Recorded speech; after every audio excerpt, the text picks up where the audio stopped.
There's been a new bill, House Bill 2001, in the state of Oregon. And if I'm an investor, I want to know, how does this affect me as an investor and as a property owner?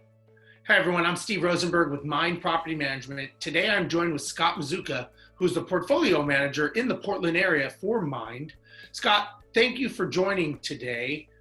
Could you give us a little insight from an investor's perspective, what this means and what does it mean in the future for us? Hey, this is really exciting, and thanks for having me here, Steve. So House Bill 2001, what it does is it all of a sudden lets the very small investor, the investor that owns 5 or less properties or owns 1 property or, really small, actually lets them play in the same game as what in the past were larger, more well-funded investors. Often those larger investors, they would take a really large piece of land that was zoned high density and really be able to put a lot of units and really create a lot of value. Some cases, they would get a chunk of land rezoned, and just that whole rezoning would just overnight create a whole bunch of wealth, because now the land, the highest and best use, was changed just by the zoning laws. H Bill 2001 has absolutely done that. What it has done is it's rezoned the whole state of Oregon. Single family housing has now been eliminated, which means in the past, you had a piece of land and the rule was you can put 1 home on this 1 chunk of land.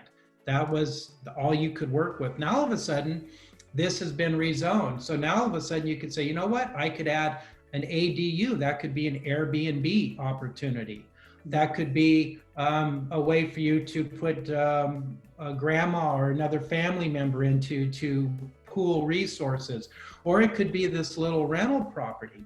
It all of a sudden takes any property that has maybe a larger lot, which used to add a little bit of value. Now all of a sudden, overnight, that extra large piece of land could have raised the value of that particular property very significantly, because now we can add and develop. It's kind of like being able to add greenhouses now to a piece of property on the game of Monopoly, right? Yeah, and what's interesting about what you're saying, I think, is important for anyone watching to understand, is that normally, whenever you think of the government getting involved and passing a bill, we always think it's going to negatively affect us and our wealth or our future or our investment portfolio.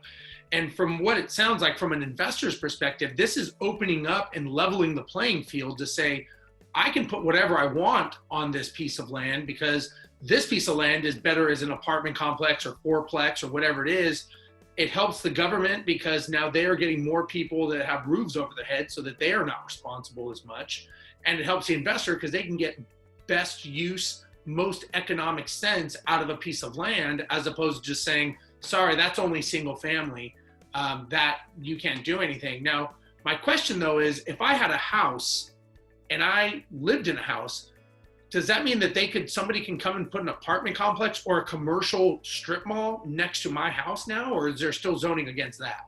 There's zoning against that, right? So, and it's you can only put so much density on a piece of lot. So you minimally can put 4 homes per acre. So in most cases, if you have a 7,000 or 8,000 square foot lot, there's not going to be room for more than 2 homes. Sure. Right. So you're going to see a lot of 1 ADUs, little tiny homes sprinkled in. And so, but that adds a lot of value as an investor and a lot of, right, you're doubling your income. Mm-hmm. The other thing that I think is important, it's really win-win-win, because there's a lot of renters who are going to be able to benefit from this too, because they're going to have choice. Right now, I can rent a single family home if I can afford it, or I'm in an apartment complex. There's not a lot of things in the middle. And so in this case, you could actually say, hey, look, I can rent this little nice 2-bedroom, 1-bath home, and I'm in a single family neighborhood with good schools, and I have a little yard. And so I think that's good for a lot of people. No, I agree. And, one of the things I used to always say when you're looking for a rental property is make sure you're in the right school district, because tenants who are renting properties probably have families.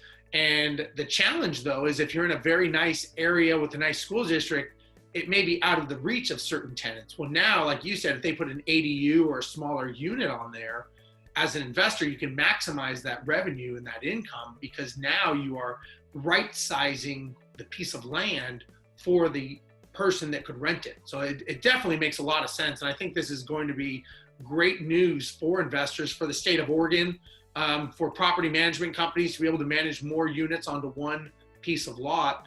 If Scott, if somebody wanted to get a hold of you and talk to you more directly, how would they find you?